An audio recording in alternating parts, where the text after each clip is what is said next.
सबरी मांकर अनाबिल हृदयर श्रद्धा पाखरे बंधा पड़ जाइथिले प्रभु श्रीराम।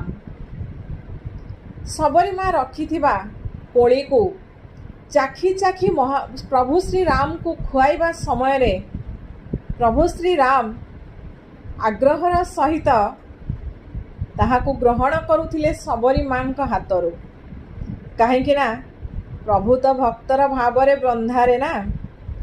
पत्र कुसुम फल पाणी जेमते भावे दिए आणी। पत्र कुसुम फल पाणी जेमते भावे दिए आणी। ता भक्ति भावे मूलाई मुख प्रसारी मुभुंजाई। ता भक्ति भावरे मूलाई मुख प्रसारी मुभुंजाई। जय श्री राम।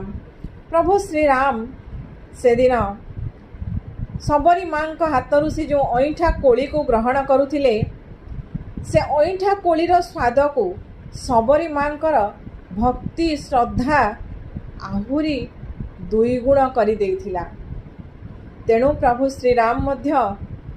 श्रीराम भक्तर भावरे बंधा।